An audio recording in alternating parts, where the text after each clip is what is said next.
The Rangers give up a 2-goal lead and lose 7-5 to the Seattle Kraken in what was very likely the most frustrating loss of the season. We explain why on today's episode, plus Igor Shesterkin returns tonight.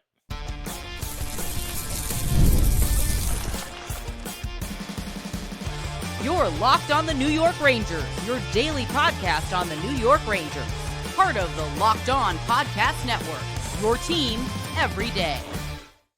Welcome back, Blue Shirts fans, to episode number 1200 of the Locked On New York Rangers podcast. I'm your host, John Schick. So I want to thank you guys, as always, for making Locked On New York Rangers your first listen every day. We are free and available on all platforms, including YouTube. And today's episode of Locked On New York Rangers is brought to you by FanDuel. You can start the season with a big return on FanDuel. New customers can place a $5 bet, and you will get started with $150 in bonus bets if you win your first $5 bet. Visit FanDuel.com to get started. And we are, of course, part of the Locked On Podcast Network, your team every day. So we've got episode 1200 here, and we all get to collectively celebrate the occasion together by talking about the Rangers losing 7-5 to the Seattle Kraken in what I think was certainly in the running for the most frustrating loss of the season for the New York Rangers. It wasn't what I would call the worst loss. It's not what I would call the most infuriating losses. There's been some candidates for those, pretty early in this season as well. But I differentiate between those things and this. Once again, what I consider to be the most frustrating loss of the season, because they had it. This is the kind of game that last season, there's no way they lose. They're up 3-1 in the second period. Everything is cool. Everybody's skating. Everybody's focused. People are fighting for pucks. They got the forecheck going. The Filipino line was looking absolutely lethal off the rush. That led to them, of course, scoring a goal in the second period there. That was a highlight reel goal. They're defending well. The Rangers are defending well right up to about the midway point or so of this game. We saw, some good passing. There was just a lot to like in this game. Again, the forecheck was there. Don't remember if I just said that or not, but that was certainly one of the things that the Rangers were doing better in this game. Not giving up any odd man rushes. I thought that was huge, and maybe the few that they didn't even result in a scoring chance for the Kraken. The first period, the Kraken had all of 6 shots on goal and maybe one, if even that, maybe one, decent scoring opportunity out of that whole thing. But this was going great. And again, to take this back to last season, this is the kind of game where if it's unfolding this way, we're midway through the second period, the Rangers are playing a non-playoff team like the Seattle Kraken, and they've got a 2-goal lead midway through the second period. They're not only going to win the game, they're very likely going to run away with it. And they had a chance to do that. Philip Grubauer did make some tough saves, but that's just really an excuse at this point. The bottom line is the Rangers basically fell apart for about a 15-minute span. The end of the second period until about, midway through the third period there, that's the 15 minutes where things were not good. You can start with Jonathan Quick. He very clearly was not at his best in this game. This should also be a reminder of just how important good goaltending is to this New York Ranger team, for better or worse. They're going to go as their goalies go. With Quick, there weren't any truly egregious softies, but that big save just never came in this game. If you want to, go back and watch this game and try to figure out the best save that Quick made, I think you'd have a hard time really coming up with anything that was really all that good, because, the really good chances for the Kraken, as Peter Laviolette mentioned, after this game was over, all ended up in the back of the net. And, Laviolette basically critiqued the Rangers defense. We're going to do that as well. But yeah, Quick, obviously not anywhere near his best game as a member of the New York Rangers. Can't crush him. He's obviously vastly exceeded expectations last year and this year as well. But clearly he had a tough time in this one. But he also was not helped by the fact that the Rangers basically just stopped defending about midway through the second period. I don't know what happened. I don't know if they just thought that they were home free or what the case was. But, you look at a couple of the goals that the Kraken scored, and I'm not going to go through all 7, but the 2 that I really wanted to point out, just because I don't like how these goals were scored, and also this is when the game obviously swung in Seattle's favor. The 2 goals are going to be the one that cut the Ranger lead to 3-2, and then also the goal that tied the game at 3-3. And obviously the Kraken were off to the races after that. But you've got the Tanev goal. Again, this is the one that cut the Ranger lead down to 3-2. And it was basically just a quintessential example of the New York Rangers being outworked on this play. You had Stevens and Tanev blatantly outworking the Rangers in the Rangers zone. They were able to protect the puck and keep it away from guys like Fox and Mika. A lot of reaching for the puck, from the Rangers on this play. And that was kind of a theme pretty much throughout the rest of this game when the Kraken were busy, piling up a total of 7 goals. But again, Lindgren, he's got a chance to make a play. He's about a step slow getting to his guy, Tanev, and then there's a backhand pass across the top of the crease, and Tanev tips it in from the doorstep. So just a blue-collar, hardworking shift for the Kraken where they very clearly outworked the New York Rangers. I've said in the past, my favorite type of goal will always be when my team just flat out wants it more, outworks the other team, long offensive possession, and eventually you get, kind of a greasy goal from the doorstep, or really any kind of a goal. Bottom line, if my team outworks the other, that's the best. These goals that are scored on rushes and the tic-tac-toe passing, that's awesome too. Don't get me wrong. I'll watch those highlights all day. But when you get a blue-collar goal like that, that's what you like. But the opposite is also true. Those are the goals that I think I despise conceding, for my team more so than any other type of goal. I mean, look, you get a great player on a breakaway, you can critique the defenseman for not being there. But you know what? These guys are very skilled and they're going to score in situations like that. But when you just flat out get outworked, as the Rangers did here, that's not good. And the same thing basically happened on the game-tying goal by Tolvanen. Schneider and Miller, they're out there, just cannot get the puck away from their opponents. The middle of the ice is basically left wide open. Tolvanen comes over, scores on a one-timer. I believe it caught some of the iron and went in. But yeah, all these goals, this whole flurry that the Kraken had, what they had in common is, again, not Quick's best game. We know that, but also a lot of Rangers just kind of reaching for the puck, stretching for the puck, being caught out of position. I don't know what happened because up to this point in the game, they had defended very, very well. So that's probably the biggest reason why this loss was so frustrating, is because you knew very simply that last year, if a game is unfolding this way, there's no way that it's going to do the complete 180 that this game did here. And the Rangers obviously got away from the game, and it cost them very, very dearly, and frankly got outworked for good chunks of this game as well.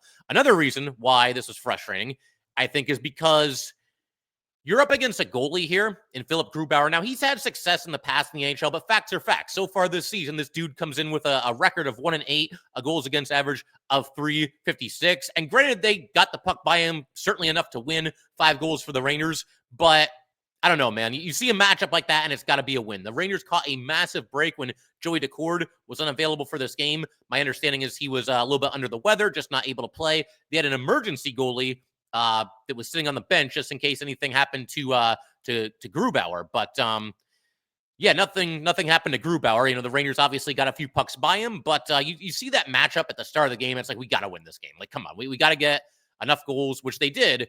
To win the game. But unfortunately, the defensive breakdowns and the lack of good goaltending on the Rangers' part, that very clearly hurt this team. Another reason why this was so frustrating, the failed comeback. I tweeted out, once this game went from 6-3 Seattle to 6-5 Seattle, I tweeted out, this game is drunk, because that's what it felt like. It felt like we were watching almost like multiple games within the time period of just one game. You have the Rangers dominating early. You have the Kraken basically doing whatever they want to do, and the lack of defensive effort, defensive structure coming from the Rangers in the middle parts of this game. And then the Rangers looked like a team possessed. I mean, they were playing when they were down by 3 goals, and they cut it down to just 1 goal. And a couple of the shifts that followed after that, we saw the Rangers playing a furious and desperate brand of hockey that we have seen so few and far between, even in this game. They got off to a great start in this game. We know that, but they got to a whole nother level when they were chasing this comeback, and they almost pulled it off. And that's why, again, you can add it to the frustration factor, because if the Rangers come back and win this game after being down by 3 goals with less than 8 minutes to go, I mean, yeah, very clearly there were some things that they did wrong in this game, but the only thing we would have been talking about, for the most part, would have been this epic comeback. Down by 3 goals, coming back and winning it, and, oh man, we're back, 2-0 since the Trouba trade and all this other stuff, and we were obviously denied that opportunity. And, Will Cooley came this close to tying the game. That one, I think a lot of us were coming out of our seat in that one when that all went down there. But unfortunately, just wasn't meant to be, and the fact that they didn't complete the comeback, which again would have been the best win of the season, despite the problems that they had during this game, that just kind of reminds you when the comeback falls short, yeah, we did a lot of things wrong here, and obviously the Rangers need to be a lot better than that. The other thing, mini rant time here, because I have been saying, and this is the last time I think that I'm going to talk in great detail about this on here. I've only done it once or twice in the past, and I don't think I've done it at all this season, but I'm going to say my piece on this, and then I'm going to move on to something completely different and probably never talk about this again, because I'm just going to accept the fact that this is the way the NHL is now. But in my very humble opinion, the New York Rangers, and they're not the only team that does this, pretty much every team does this, they pull their goalies way too early when they're only down by 1 goal. They pulled Jonathan Quick in this game with 2:15 remaining, and they pulled him. Keep this in mind because we're gonna really build here. They pulled him when they didn't even have possession of the puck. The Rangers sent the puck into the Seattle zone. It happened to go on net. Grubauer just, handed it off basically to one of his defensemen. The Kraken have possession of the puck, and you're pulling your goalie with more than 2 minutes to go. That's kind of a dangerous situation. And obviously, play continues here. You can't even call it a scoring chance, but the only attempted shot that the Rangers got here after the goalie was pulled, Panarin took a shot from way back at the blue line. It deflected off somebody and went about 8 or 9 feet wide of the net. And just like that, the Kraken pick up possession of the puck. They get out of the zone. And who was it? I think it was Tanev who got the empty netter. But it's just too early when you're only down by 1 goal, because think about how this game was unfolding, okay? The puck's going in the net left and right, both ways. The score at this point in the game is 6-5. Neither goalie can seemingly make a save, for the most part in this game. And I don't know, man. I mean, to me, play 5v5 for a little bit longer. You've just scored 2 goals. You've got all this momentum. Your team is absolutely buzzing. The Garden is louder than it's been in several weeks. I mean, they're really feeling this, and they really think that it might happen. And then you pull your goalie, and at that point in the game, you're conceding to your opponent that, okay, if you guys get a shot on goal, you win. And that's too much time left on the clock to do that. Again, in my very humble opinion, I think most people, certainly most coaches, would disagree with me. I know going back, 10 or 12 years, every coach would agree with me. And then, obviously the whole art of pulling the goalie kind of got a makeover. And this is where we are now. Teams will pull their goalie with even more time than that. You'll see teams down by 1 goal that pull their goalie with almost 3 minutes to go. And it's like, what are you doing? You're going to give up an empty netter with all this time left on the clock. And that's exactly what happened to the Rangers here. There was 1:46 left when the Kraken scored that goal. And it just kind of takes the wind out of your sails as a fan, because, man, we had a minute and 46 seconds left to play with here to search for the equalizer. It's a high scoring game anyway. Neither of these goalies can make a save. I mean, Grubauer, again, he made some good saves in this game, but he's been bad all season if we're being blunt about it. So, yep, that's kind of my piece on that. And now I'm going to move on and probably never talk about that again. I might mention it here and there, but that's the last time I'll rant about that. And I think the last reason why this is a frustrating loss is they just didn't play a full 60. If you take the best 45 minutes that the Rangers played in this game and cut out the worst 15 minutes and just watch the good 45 minutes, you would watch this and think, man, this team is one of the NHL's elite. They look like a Stanley Cup contender. This is awesome. I do think that's true. But when you play as poorly as the Rangers did during that 15-minute, period there, all your hard work and all the good things that you have done in the game basically go out the window. Now, there's times where they don't go out the window because you'll have Igor standing on his head or you'll have Quick standing on his head. Quick wasn't able to do that in this game, I think every goalie is allowed a bad game every once in a while, and you see the result. He was not able to clean up the Rangers' mistakes. He was not able to compensate for the Rangers taking their foot off their gas, as they did, like I said, late in the second period and certainly early in the third period as well. So, yep, that's where things stand. Like I said, not the most cringe loss of the season or the worst loss of the season or the most, infuriating loss of the season, but certainly, in my very humble opinion, the most frustrating loss of the season for the New York Rangers. You guys let me know if you agree or disagree with that.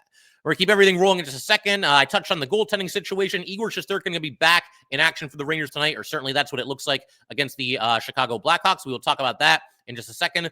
Also going to talk about some interesting quotes that the Rangers had after this loss to the Seattle. We will do all that good stuff in just a second.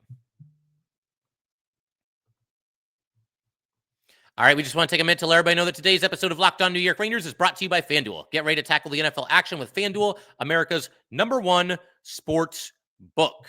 Because right now, new customers can bet $5 and get $150 in bonus bets if you win. The FanDuel Sportsbook app gives you everything you need to place live bets on the NFL all in one place. So when you get a hunch in the middle of the game, you can check out the latest stats, view live play-by-play, and so much more on the same page where you place your bets. Just visit FanDuel.com to join today. You will get started with $150 in bonus bets if you win your first $5 bet. That's FanDuel.com. Never waste a hunch and make every moment more with FanDuel, America's the FanDuel is, of course, an official sportsbook partner of the NFL. All right, let's go ahead and keep everything rolling here on Locked On New York Rangers. Wanted to talk about the goalie situation for the New York Rangers. Obviously, we know that Quick, very clearly did not have his A game in this one. Igor Shesterkin was originally slated to start this game against the Kraken, but obviously plans can change because Igor's wife was going into labor. And my understanding is that they welcomed their second child, a girl. Sounds like, everybody in the family is doing just fine. So obviously a very huge congratulations to Igor and his entire family. It's funny though, because, Igor does the contract extension and, these contract extensions, whether it's Igor and the Rangers or any other player in any other team, they can happen, pretty much whenever, throughout the course of the NHL calendar. But, when that happened and you find out that obviously, Igor and his wife, the baby number 2 is basically imminent, I did kind of think to myself, like, that timing actually kind of makes sense. I just wonder if maybe Igor finally said, you know what, I'll sign the contract. Let's get this thing done. I'm getting a little bit more money than they initially offered me. Let's just lock this thing up and take one thing off of my plate. Like, I get the feeling maybe that wasn't like the reason why they reached an agreement now, but anybody with young children, you guys know what I'm talking about. You can't tell me that had nothing to do with the timing as far as Igor Shesterkin signing his contract extension there. But obviously, with Igor not being available yesterday, that left the Rangers with Jonathan Quick to start the game, and they called up Dylan Garand from the AHL. And I was thinking that probably what would happen after the Rangers lost this game and after Quick didn't have his best game, and it's the second game of a back-to-back here tonight, I figured we were going to see Dylan Garand make his NHL debut in this game. That's obviously not going to happen now with Igor being back. And don't get me wrong, I'm happy Igor's back and everything. But I was a little bit intrigued by seeing, what Garand can do because, sooner or later, I think you want to give this kid a taste of some NHL action, even if it's only one game, just to have him get his feet wet a little bit. The Rangers at one time or another here, whether it's now or going into next season, I think you want to get a sense of whether Garand can be a viable option as your backup goalie next season. Now, if Jonathan Quick wants to come back next year, despite him having a rough outing here, I'd still be all for that, provided, of course, that the price is not out of control. I don't think that it would be. But, yeah, I mean, Garand, I think, is probably the backup goalie of the future for the New York Rangers. We know he's not going to be the franchise goalie. There could be a situation, though, where maybe Garand gets the call up, spends a few years as the Rangers backup, and then this team or that team, depending on how he plays, is interested in trading for him, or maybe he leaves in free agency a few years down the road, whatever it could be. But yeah, I mean, Garand's had a really nice season with the Wolfpack, 7-2-2 with a 242 goals against average, 917 save percentage, and 1 shutout. He's, of course, has been in a timeshare with Louis Domingue down there, but certainly we'll keep an eye on Dylan Garand going forward.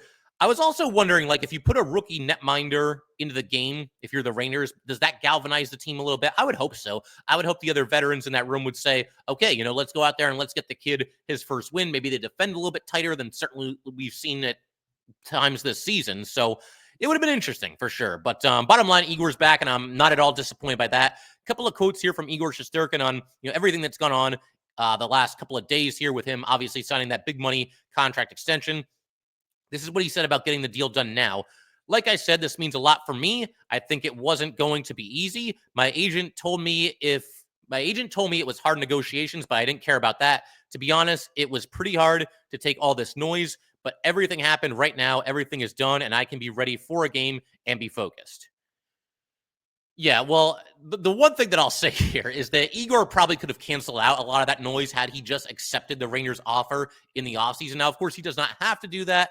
And, hey, from a financial standpoint, things worked out in his favor. Instead of $11 million a season over 8 years, he's now getting $11.5 million a season over 8 years. So that does add up to an extra $4 million. I'm not trying to trivialize that or anything. But Igor, if he really wanted the noise to die down, he could have taken care of that himself by just, putting pen to paper this offseason. But I think he hit on something important there. If this had been weighing on Igor, and we talked about that possibility, about a week ago, maybe 2 weeks ago, it's gone now. I mean, he's a Ranger. He's got this 8-year contract in place. He's got the full no-move clause. I know some Ranger fans aren't happy about that, but one positive thing from him, being extended for this long and having the full no-move, he's here. He's here for as long as he wants to be the Ranger goalie, up to and including 8 seasons from now. So that's probably a good situation for the Rangers. I know there's people that are still upset about the money and how much the Rangers are paying him and everything. He's an elite goalie. He's been absolutely money in the playoffs. And Would I have liked the Rangers to have gotten him under contract for like $8 million or $8.5 million? Absolutely. But I mean, can you really do a whole lot with that extra $3 million that's like better than having Igor Shesterkin in place as your franchise goalie going forward? Not going to say it's impossible, but I'll take my chance with Igor. And I'll pose this question one more time too. It's something that I've brought up a couple of times on here and on Twitter as well. If you're against this idea of extending Igor Shesterkin, then, and I mean this genuinely, then I'd love to know who your plan is for the starting goalie this upcoming season. I have to check the YouTube comment section because I answered that I asked that question a couple of episodes back. Maybe there's some ideas out there, but I just don't think there was really any kind of a viable alternative for this team other than signing Igor Shesterkin and making sure he's in place for the foreseeable future. Another quote here from Igor Shesterkin. This one was kind of interesting to me. He says, "We love this city. Me, my wife, my parents, all my friends. We're happy to be here for the next 8 years. We will try our best." Yeah, so it's funny to hear this now. Look, Igor, I mean, you can be upset about how much the Rangers are paying him and all this stuff. And was he a little bit greedy, trying to squeeze every dime out of the Rangers that he possibly could? You can say all that. You still have to give him some credit, I guess, for playing the game the right way, because if he really does love the city, and I believe that that's true, I think he's being genuine there, but he played that very close to the vest, from the time that last season ended and these questions first started arising right up until the day that he signed his contract. Igor never let anybody see his cards, never really knew what he was thinking. He would give you some really generic quotes about it every once in a while and say something like, yeah, I really like being a Ranger. But then he would say something like, well, you never know what can happen. So, I mean, hey, he played the game like a lot of these guys do.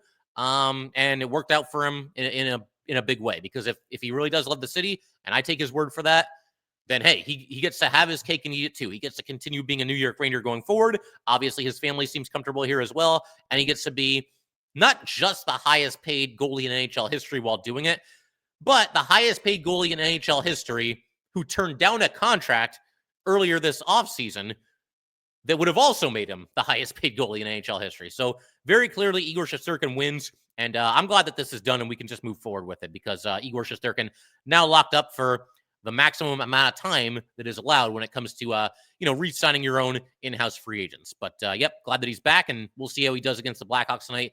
Got to win this game. I mean, we need Igor to be Igor. I'm sure that, yesterday was a big day for him and a busy day, but, he's back, and hopefully he can lock in and keep the puck out of the net. That's what we need in this game here tonight. So, again, big congratulations to Igor and the family on the new addition. And in just a minute, we're going to be turning our attention to some interesting post-game quotes that I saw from the Rangers after the loss to Seattle. Some of them got kind of a mixed reaction from fans on social media. Some of them feel like they're not being accountable. Other fans seem to think that it's kind of what you want to hear from these guys. I'm going to have some thoughts on that in just a second. All right, we just want to take a minute to let everybody know that today's episode of Locked On New York Rangers is brought to you by PrizePicks. If you love sports, you are going to love PrizePicks, the best place to turn your sports knowledge into real money. Whether it's hockey, football, or any of your favorite sports, PrizePicks makes it easy to get in on the action. Here is what you need to get started today. You can win up to 200 times your money on PrizePicks. Get $50 instantly when you play your first $5 lineup. No need to win. The $50 is guaranteed. PrizePicks also offers fun weekly promotions like Taco Tuesday, where select player projections are discounted up to 25%. This week on PrizePicks, you got to keep an eye on the All Hockey board. There's all kinds of awesome props there that are very interesting. Highly recommend checking that out. Download the app today and use code LOCKEDONNHL to get $50 instantly after you play your first $5 lineup. That's right, $50 instantly. PrizePicks, run your game. All right, let's go ahead and wrap up today's episode by talking a little bit about some of the post-game quotes coming out of the Ranger locker room after this 7-5 just bizarre hockey game was completed. And again, something that I'll repeat real quick here. If you saw some of the things that the Rangers said after this game and you were upset by it, I understand it, because, things aren't going good lately, and it's very easy for all of us, myself included, to kind of pick apart everything that the Rangers say. So I get there being some frustration among Ranger fans. I'm actually going to go in the opposite direction here today, though, because for the most part, I like the things that the Rangers said after this game was over. And this might surprise some of you, the everydayers that never miss an episode or the somedayers that, caught some of my more recent episodes after some of these Ranger losses and the way that I was tearing into certain players on this team. But I'm going to explain my way of thinking shortly here. Again, I did not have nice things to say after, specifically, I would say the loss to the Flyers. That's when we really roasted them. And the loss to the Devils, I wasn't much kinder to them on that night either. But a couple of quotes here, and then I'm going to explain why I feel a little bit better about hearing these things from the Rangers. So we'll start with Adam Fox, obviously one of the de facto leaders on this team, one of the guys that wears an A. This is what he had to say after the game. The confidence is still there within the group. I know obviously it takes a bit of a hit when you win one, lose one, and you can't really get that roll going of wins. We're trying to stay positive and have that positive energy and string together some wins. It's tough right now, and it's not going to be easy, but I think just we're trying to keep the energy high and be as positive as we can here.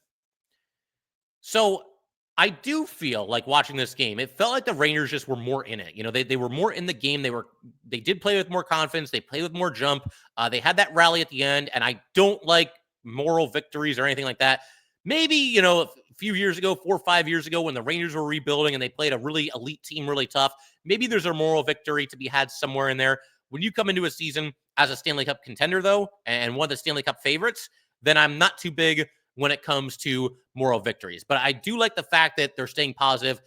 Look, again, not a fan of moral victories, but it can't be doom and gloom all the time. That's kind of what I was hinting at just a second ago, why I like some of these quotes.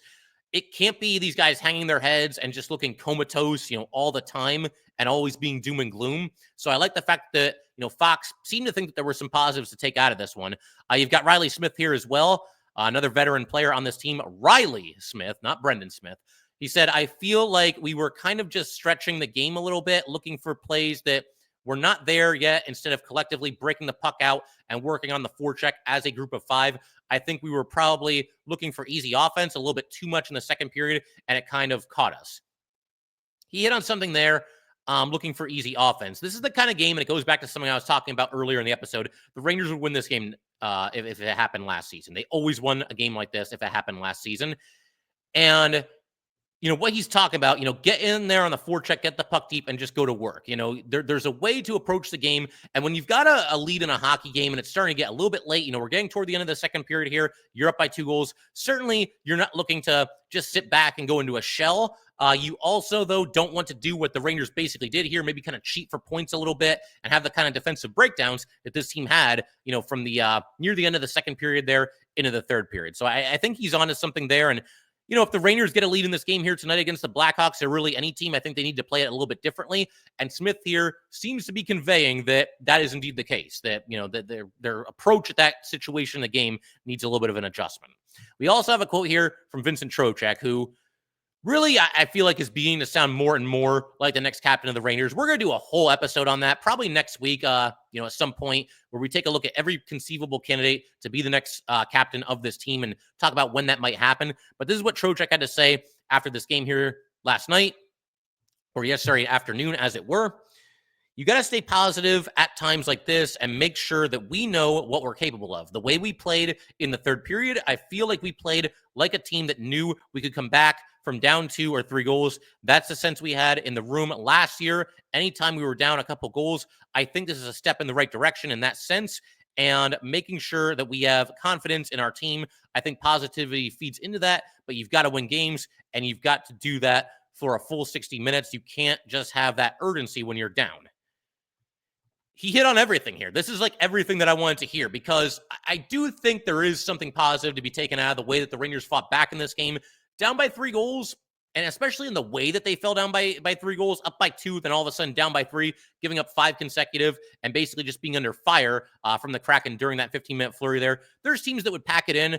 I mean, hell, even the Rangers themselves, during this recent cold spell, there were games where it felt like they packed it in. They didn't do that here. They obviously felt back and came this close. Will Cooley with a chance on the doorstep there to eventually tying this game.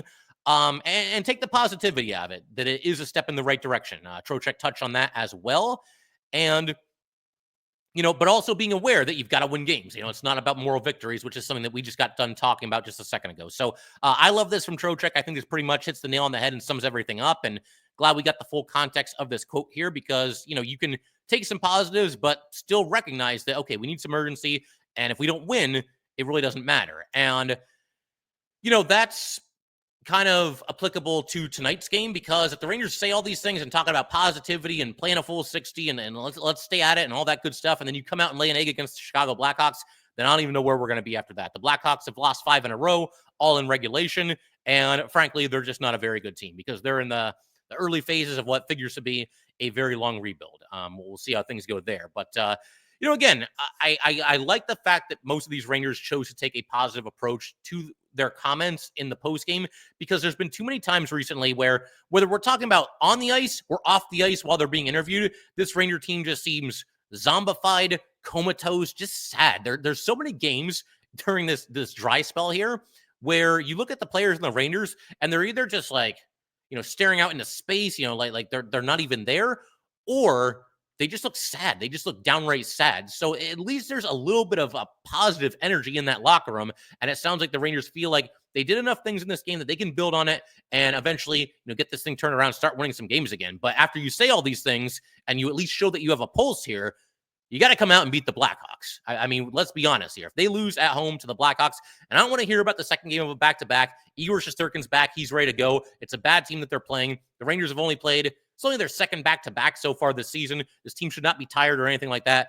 Come out and bring it and make sure that you get the job done. And that's another thing, too. The Rangers were awesome in back-to-backs last season. The second game of a back-to-back last year, I believe the Rangers, I know they only lost once. I think they were either 10-1 or 11-1. I want to say 11-1, not 100% without looking it up, but you get the idea. Obviously, that was a situation where they very much excelled last season, and hopefully that is exactly what happens in this game here tonight, especially with Igor Shesterkin, locked and loaded, and hopefully ready to hold it down between the pipes. One other bit of news here from the Rangers: Pierre Laviolette said that the team plans to go without a captain for the interim here. He did not rule out the possibility of adding another alternate captain, which I found interesting. And like I said, we will have an episode in the future where we talk about the next captain. Maybe we'll throw some alternate captain talk in there as well. We shall see. And one other bit of news: Brett Berard, who sat in the last one and was considered day-to-day, it sounds like he now has been cleared. He was actually cleared in the last one, but Laviolette still kind of considered him day-to-day.